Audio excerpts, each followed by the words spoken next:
그 다음에 중요한 학자 누구예요? 프레벨이죠. 프레벨이 누굽니까? 우리 유아교육의 아버지 아닙니까? 이야, 본격적인 거죠, 지금. 가장 중요한, 실은 코메니우스가 가장, 코메니우스 다음으로. 아니면 코메니우스보다 우리에겐 더 중요한, 그쵸? 코메니우스가 교육학의 아버지, 공교육의 아버지라면, 프레벨은 유아교육의 아버지, 유치원을 설립한 사람 아닙니까? 그쵸? 유치원이라는 이름을 킨더가르텐, 물론 독일어로는, 프레벨은 독일 사람이에요. 독일어로는 킨더가르텐이에요. 근데 이제 영어로 하면 킨더가르텐, 한국어로 하면 유치원인데 이걸 일본식의 이름이다 잘못 생각하고 있는 분들이 있는데 일본 이름 아니에요. 프레벨의 그 킨더가르텐을 킨더, 아이들, 가르텐이 정원이잖아요. 그래서 아이들을 위한 정원을 그 한자로 이렇게 해갖고 우리말로 쓰면 유치원이에요. 그래서 유치원은 프레벨한테 온 용어지 일본어가 아닙니다. 일본죠. 프레벨은 신인문주의 학파고 낭만주의 학파라는 거 앞에서 얘기를 나눴죠. 그리고 이상주의 학자기도 합니다. 그래서 뭐 왜 이상주의, 뭐 낭만주의라고 불리냐면 신성이라는 걸 주장했잖아요.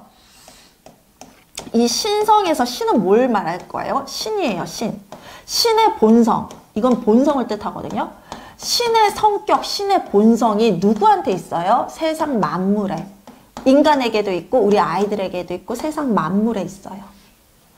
그래서 우리는요, 신과 통일이 되는 거예요. 우리와 신과 인간과 세상 만물은 하나로 통일이 돼요. 그 본성이 동일하기 때문에 신의 본성이 세상 만물에 있기 때문에 세상 만물은 하나다. 이런 얘기를 하거든요. 아동관이 뭐라 그러냐면 성선설이라고 하시면 안 되고 신성이라고 하셔야 돼요. 근데 이 신성을 성설설에 포함시킬 수는 있지만 그렇다고 해서 성선설이라고 답을 쓰는 경우는 없고 아동관은 신성이에요. 기독교 사상에서 됐는데요. 애초에 프레벨이 목사 집안에서 태어난 아이예요. 태어난 학자예요. 그런데 어머니가 일찍 돌아가셔가지고 삼촌에게 맡겨지거든요. 외삼촌에게. 외삼촌도 목사였어요. 그래서 대대로 목사 집안.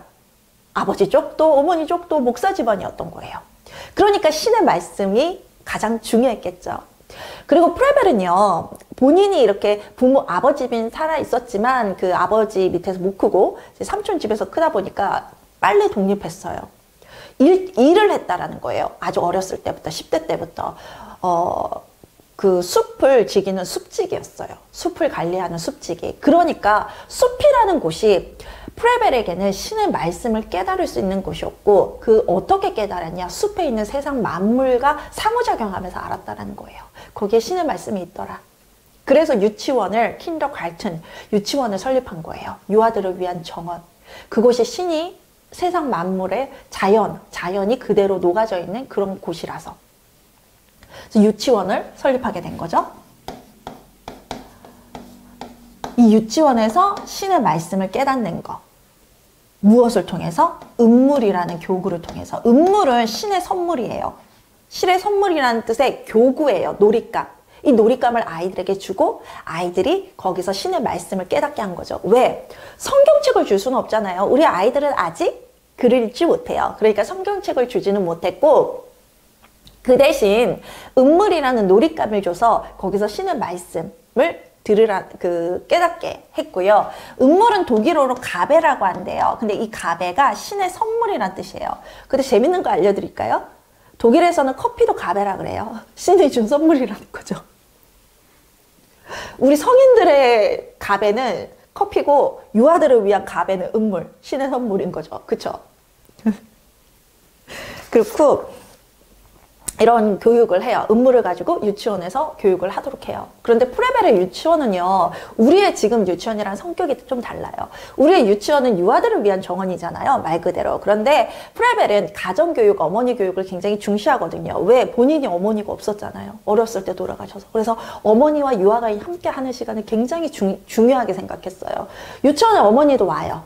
그래서 어머니들에게 음물 교육, 음물을 하는 방법, 그 다음에 이제 노작교육이라는 게 또 있거든요. 노작교육이 당시에 독일에 유명한 게 수공예예요. 장인을 기르는 거. 그런 수공예를 놀이 형태로 바꾼 게 노작교육이에요.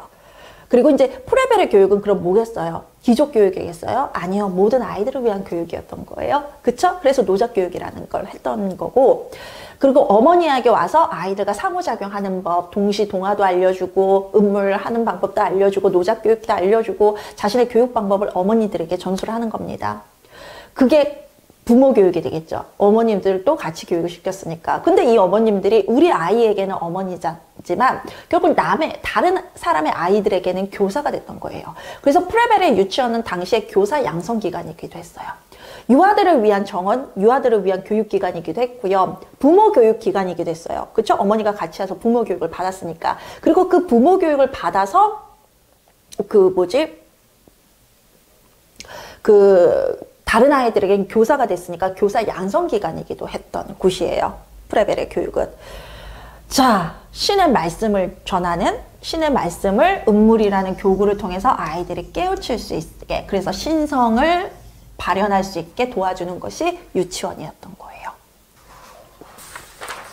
자, 교재로 보시겠습니다. 아동간 신성이라고 나와 있죠. 기독교 사상일 수밖에 없었고, 자, 성선설 학자들은 아이들의 선한 마음 그대로 지켜주는 거기 때문에 보통 소극적 교육을 하거든요. 그리고 지금 프레벨이 코메니우스, 루소, 페스탈로지 거쳐서 프레벨로 이렇게 이어진다 그랬죠. 마찬가지로 소극적인 교육을 하라 그랬어요. 아이들, 낭만주의자, 이상주의자들은 아이들의 어떤 무한한 가능성, 잠재력, 선한 마음을 믿어줬거든요. 그래서 그 아이들의 본성을 지켜주고자 했기 때문에 소극적 교육을 중시했던 거고, 발달 수능적 교육은 아이들의 발달에 맞는 교육을 하라는 거고, 그 다음에 활동 중심적 교육은 놀이를 통해서, 활동을 통해서 실제로 몸으로 경험하는 교육을 말하는 거예요. 자, 프레벨은 어떻게 발달 수능적 교육을 주장을 했을까요, 선생님? 유아기 교육을 이렇게 자세하게 얘기한 학자가 있어요. 유아기 교육은 유아에게 맞는 방법으로 시키잖아요. 그러니까 발달 수능적 교육을 중시한 거예요. 지금까지 봤던 학자 중에서 유아 교육에 대해서 어떤 방법적인 면까지, 그 다음에 놀잇감까지 만들어서 그렇게 유아 교육을 시킨 학자가 있었나요? 아니었죠. 교육의 하나로 그냥 얘기를 했던 거죠. 교육을 했던 거죠. 근데 프레벨은 유아 교육만 딱, 유아기만 딱 하고 유아들을 위한 놀잇감도 만들고, 음물도 만들고, 그 음물을 사용할 수 있는 사용 방법도 만들고, 또 노작교육의 활동들도 제시하고, 그 다음에 구체적인 활동을 제시하고, 그 다음에 뭐 기타 등등의 다른 활동 방법들을 구체적으로 얘기하거든요. 그래서 이제 활동 중심적 교육이다라고도 하고, 유아들의 경험을 중시하고, 유아들의 실제 경험을 중시했다. 그래서, 그 다음에 이제 발달 수능적은 유아기에 만든 유아 교육을 중시했기 때문에, 발달 수능적 교육이 되기도 하죠. 교육 내용으로서는 종교교육. 그만큼 신성을 발현해야 되잖아요. 종교교육이 어떻게 빠지겠어요? 그쵸? 그리고 이제 자연과학, 자연에서, 유치원, 킨더가르텐에서, 정원에서, 숲에서 배우는, 자연의 상태에서 배우는 교육을 중시했고, 그래서 자연과학과 수학이 그 만물의 어떤 원리인가 봐요. 라고 생각을 했나 봐요. 그 다음에 언어, 예술, 이런 거 중시했대요. 그런데 교육 내용보다 중요한 거는 교육 원리와 이런 구체적인 교육의 내용이에요. 뭐 음물, 노작교육 이런 거예요. 교육 원리 보실게요. 신성이라는 게 신의 마음인데, 이 신의 마음이 우리한테도 있고 세상에 존재하는 모든 만물에 있잖아요.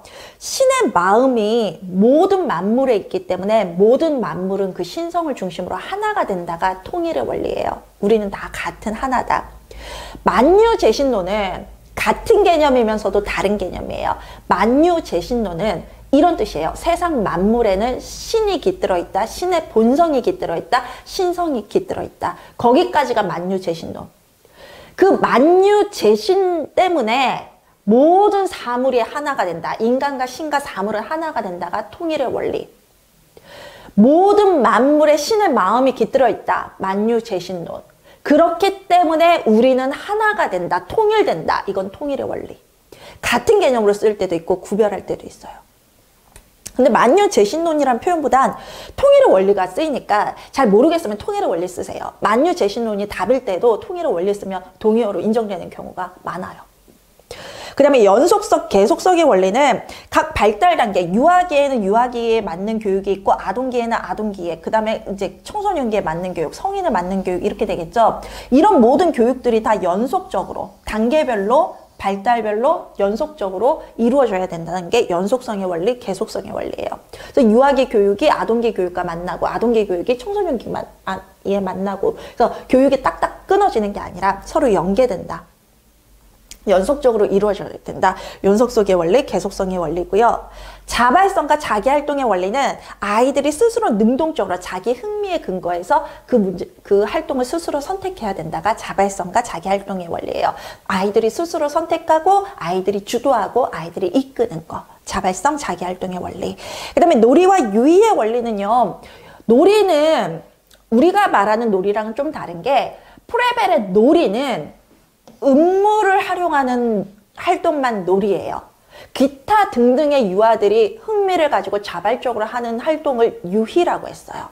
우리의 놀이 개념을 유희라고 했고요. 프레벨의 놀이는 음모를 가지고 활용하는 것만 놀이예요. 그리고 우리가 일반적으로 생각하는 아이들이 스스로 선택해서 만들어가는, 창조해가는 그 즐거운 활동은 유희라고 한 거예요. 그래서 묶어서 놀이와 유희의 원리를 주장했습니다. 한마디로 아이들이 즐겁게 배워야 한다는 거고요. 노작의 원리 했죠? 노작교육 주장했다라고 말씀드렸죠? 여전히 모든 아이들, 빈민 아이들, 이거 학교 아닙니까? 유치원, 교육기관, 교육기관을 세워서 하는 학자들은 거의 다 노작교육을 주장을 했어요. 교육 철학에서.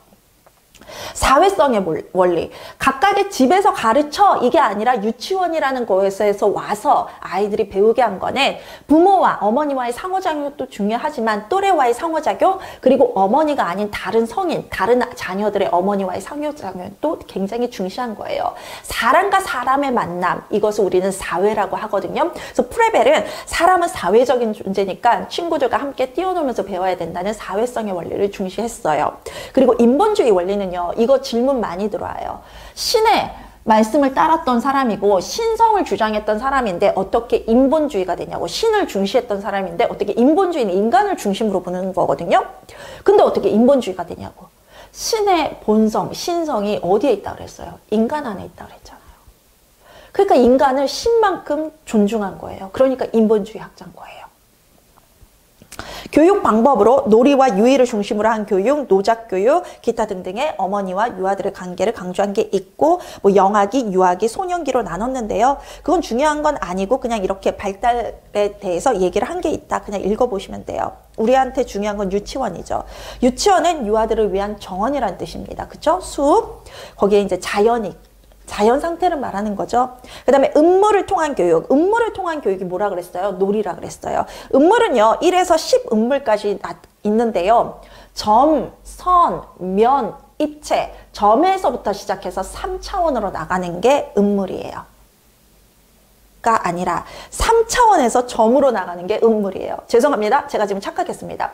유아들에게는 가장 쉬운 게 이렇게 만질 수 있는 게 이렇게 입체적인 게 가장 그 오감각으로 느낄 수 있는 것들이라 그래서 유아들에게 가장 기본이 되는 것은 그 3차원이라 그랬어요. 그래서 3차원부터 가르치고 그 다음에 평면 2차원, 그 다음에 선, 그 다음에 점 이렇게 나아가요.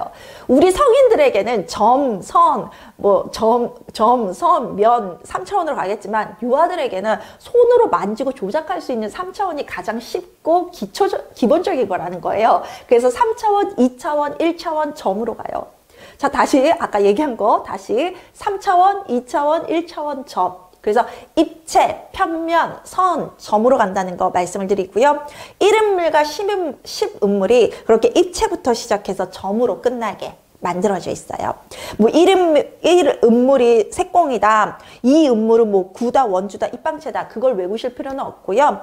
1부터 10까지 1음물부터 10음물까지 3차원, 2차원, 1차원 점으로 나아간다. 형체, 입체, 면, 평면, 선, 점으로 나아간다. 요것만 알고 계시면 되고요. 이 음물을 통해서 세상 만물에 깃들어 있는 신의 말씀 또는 우주의 이치, 오성을 알게 됐다라고 합니다. 알 수 있도록 만들어졌다고 합니다. 노작교육은 11가지 노작교육을 얘기했어요. 노작교육은 접목 등 변하지 않는 형태의 사물로 하는 것이 아니에요. 그거는 음물이고요. 음물이고 노작은 자유롭게 변형시키면서 아이들의 내면을 풀어내게 하는 거예요. 그러니까 음물은 이미 교구가 만들어져 있어요. 딱 그 형태가. 그 형태를 아이들이 이제 구성하는 거라면 노작 교육은 그게 아니라 아이들이 자유롭게 변형시키는 교육인데 구멍 뚫기, 바느질하기, 그리기, 색칠하기, 종이끈으로 형태 만들기, 매트 짜기, 종이 접기, 종이 오르기, 콩작업, 상자 만들기, 점토 이런 걸로 있어요. 요것들이 당시에 수공업이 놀이 형태로 만든 것들이에요. 이런 것들을 노작 활동이라 그랬고 현재 유치원에서 이런 교육을 하죠. 당연히 우리 유치원은 프레벨부터 시작됐으니까. 그다음에 노래와 게임들도 가르쳤고요. 정원을 가꾸는 거. 정원을 가꾸는 게 결국 뭐예요? 어린이집, 유치원, 어린이집이래. 죄송합니다. 유치원을 가꾸는 거잖아요. 유아들을 위한 정원. 이 정원을 가꾸는 거. 결국 자연의 원리, 신의 본성을 아는 활동들이었죠. 그래서 정원 가꾸기, 동물 돌보기, 산책 등 이런 것들을 굉장히 중시했어요. 저서는 어머니의 노래와 사랑의 노래, 인간과 교육, 인간 교육의 개요 등이 있는데 이런 게 하나 중요한 건 아니에요. 저서가 물어보는 문제는 나오지는 않아요. 자, 선생님 요거 알고 계시죠? 음물은 대해서는 다 알고 있는데 음물을 조작하는 방법이 다 정해져 있다는 거 알고 계세요? 프레벨은요, 음물을 사용하는, 정해진 그 음물을 사용하는 방법을 마치 몬테소리가 몬테소리 교구를 사용하는 활동법을 제시한 것처럼 프레벨도 그런 그 음물의 활동 방법을 제시했어요. 그렇기 때문에 기타 등등의 유희라는 아이들의 자유로운 활동, 노작교육, 뭐 정원 가꾸기 이런 것들도 강조를 한 거예요. 음물 자체는 활동 방법이 정해져 있어서 기타 등등의 자유로운 활동을 넣은 거예요. 포함시킨 거예요. 그런데 이런 면들이 홀의 비판을 받고 듀이의 비판을 받아요. 킬패트릭의. 그러니까 진보주의라고 하면 우리가 크게 프레벨, 듀이, 그 다음에 진보주의라 하면 듀이, 그 다음에 듀이의 제자 킬패트릭이 있는데 그런 킬패트릭 진보주의가 이제 몬테소리 그 프레벨의 교육을 그 비판하고 그 다음에 홀이 또 비판하는 게 바로 이 음물의 활동 방법이 정해져 있었기 때문이거든요. 몬테소리의 3단계 교육법처럼 여기에도 교육법이 따로 있고 그 정해진 방법을 그 부모에게 전수해서 아이들에게 그 방법을 배우게 한 거예요. 그런 면에서 홀은 그 아이들의 어떤 그 본성을 그렇게 자유로운 본성을 억압한 거다라고 이제 프레벨 교육을 비판하고요. 그 다음에 이제 또 노작 교육은 그 성인 아무리 놀이 형태로 바꿔도 성인을 위한 거지 일을 시키는 거다 똑같다 뭐 그래서 또 홀이 비판을 해요. 그다음에 이제 듀이 킬패트릭도 이 음물의 활용 방법이 정해져 있다. 네가 무슨 아이들의 자유를 위한 교육을 했냐, 자유로운 교육을 했냐? 그럼 왜 자유로운 교육인데 음물의 활용 방법을 딱 그 방법대로 해야 되냐? 이런 또 비판을 해서 자발성이나 자발적인 교육이 아니다, 자유로운 교육이 아니다 이런 비판을 하는데 음물만 있었던 건 아니에요. 프레벨 교육 중에서 노작 교육이라던가 기타 등등의 아이들이 자유롭게 자발적으로 할 수 있는 유희가 있었어요. 네, 여기까지 프레벨 교육이에요. 많지 않죠? 딱 요약하니까 이렇게 빨리 끝나죠. 그쵸? 여기까지가 근대 이전에 해당하는 교육 사상가입니다. 근대 이후에 사상가 편에서 다시 뵙도록 하겠습니다. 감사합니다.